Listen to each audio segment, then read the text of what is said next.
Hello everyone, welcome to my channel Anjali Singh आसान है। आज का हमारा टॉपिक है रिलेटेड अकाउंटेंसी। आप लोग यहाँ देख सक रहे हैं, मैं बहुत ही बेसिक से स्टार्ट कर रही हूँ। जो बच्चे बिल्कुल नए हैं, जिन्होंने क्लास 11 ज्वाइन किया है और जिनका स्ट्रीम कॉमर्स है, वो इस वीडियो को देख सकते हैं। ये पूरा अकाउंटेंसी के ऊपर है, मैं बताती हूँ आपको। Let's get that started. When we hear about business, जब हम लोग कोई बिजनेस के बारे में सुनते हैं तो हमारे दिमाग में दो चीज़ें, एक्चुअली तीन चीज़ आती है। एक गुड्स जिसमें बिजनेस हो रही है, दूसरा परचेज और तीसरा सेल। क्योंकि जब बिजनेस होता है तो परचेज और सेल के लिए ही होता है बेसिकली। तो हमारा बिजनेस में सबसे इम्पोर्टेंट चीज़ होता है गुड्स और transaction. Without transaction business is incomplete. So let's see what is the definition of business transaction. हम लोग business transaction को रिकॉर्डिंग करते हैं। आइए मैं धीरे धीरे आप लोगों को एक्सप्लेन करूँगी क्या है। तो डेफिनेशन देखते हैं। Business transaction in terms of monetary. Monetary, as you know, the meaning of monetary is money. So it means a financial transaction entered into by two parties and recorded in books of account. It is expressed in terms of money. For example, purchase of goods, sell of goods, rent, salary, machine purchased. ये example है, but मैं आप लोग को explain करती हूँ। Purchase of goods, अगर आप कोई गुड्स परचेज कर रहे हो तो उसमें जो बिजनेसमैन है वो आपको सेल करता है और आप उसको परचेज करते हो इन टर्म्स ऑफ मनी। आप पैसे दे करके आप उसको परचेज करते हो। सेल ऑफ गुड्स, जो बिजनेसमैन है वो सेल कर रहा है अपना गुड्स को।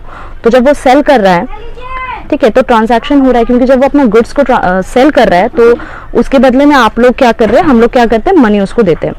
रेंट, सैलरी बेसिकली जब कोई सर्विस प्रोवाइड करता है कोई कंपनी में, तो सर्विस के बदले उसको सैलरी दिया जाता है। रेंट, किसी के रूम में हम लोग रह रहे हैं, किसी का फ्लैट में हम लोग रह रहे हैं, तो वो जो फ्लैट का कंफर्टेबल है जो है उसको हम लोग ले रहे हैं, तो उसके बदले हम लोग को क्या पे करना पड़ता है, रेंट। तो जैसे मैंने अभी आपको बताया बिजनेस ट्रांजैक्शन, तो उसमें हम लोग बेसिकली गुड्स पे डील करते हैं।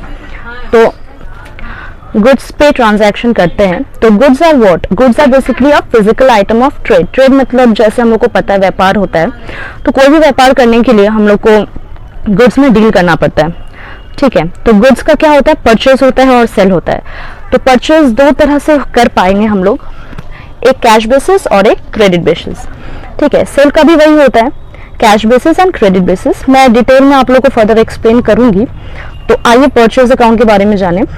तो purchase, the term purchases is used for purchase of goods, for example resale और for producing finish product which are to be sold. It includes both credit and cash purchase.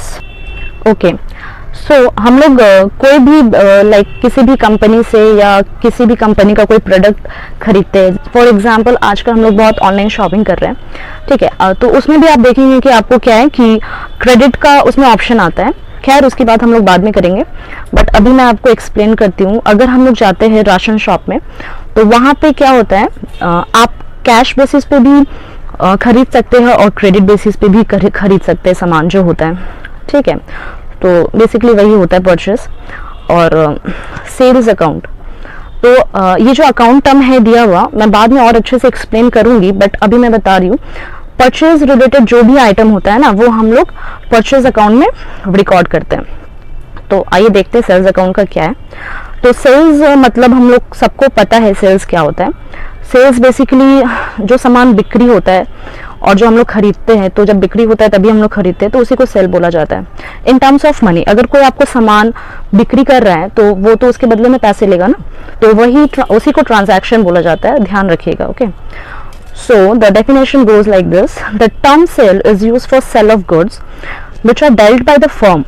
The term sell include both cash and credit.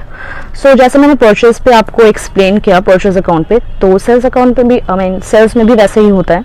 अगर कोई goods बिक्री कर रहा है तो वो cash में और क्रेडिट दोनों में बिक्री करता है। डिपेंड करता है कि क्या उसका criteria and all. I will discuss इस later. Okay, stock. So stock से क्या समझ में आता है आप लोगों को? Basically stock stock is a tangible asset held by the enterprise for the purpose of production or sell of the goods. Okay, so stock में कोई भी tangible asset को हम लोग स्टोर करके रखते हैं. एक गोडाउन होता है या वेयर हाउस आप कह सकते हैं, ठीक है. वहाँ पे हम लोग जो जिस चीज़ का बिजनेस में हम लोग है, जिससे हम लोग डील कर रहे हैं, वो सारे गुड्स को हम लोग वहाँ पे स्टॉक में रखते हैं. स्टॉक मतलब हम लोग जमा करके वहाँ पे रखते हैं, क्योंकि इन फ्यूचर हम लोग मतलब जब हम लोग किसी चीज़ का सप्लाई दे रहे हैं तो उसका कमी ना पड़े. और हमारा जो प्रोडक्शन है फॉर द लाइक होता है ना कि कोई कंपनी है तो वो आपको क्या करता है, डायरेक्ट मतलब रीसेल करता है. जैसे आप राशन शॉप में जाएंगे तो वहाँ पे क्या होता है, वो उन लोग गुड्स परचेज करता है एक दुकान से होलसेल से बेसिकली, और आपको फिर सेल करता है, रीसेल करता है. और एक ऐसा कंपनी है टाटा मोटर्स फॉर एग्जांपल, आप लोग सुने होंगे नाम. वहाँ पे क्या होता है, उन लोग जो है आपका रॉ मटेरियल जैसे आपका जो भी गाड़ी में यूज होता है उन लोग खरीदते हैं और फिर उसको फिनिश प्रोडक्ट बना करके बिक्री करते हैं. तो इस तरह का होता है सेल बिजनेस होता है ना ऐसा. तो वैसा स्टॉक हम लोग क्या करते हैं, उसको फिर स्टोर करके रखते हैं कि इन फर्दर प्रोसेस अगर जरूरत पड़े तो कम ना पड़े, वो हो जाए. Okay, I hope you like my video, and yes, stay tuned for further information. I will give you detailed information about every topic, every word you are going to come across with. Okay, so stay tuned and give your comment below. Thank you so much.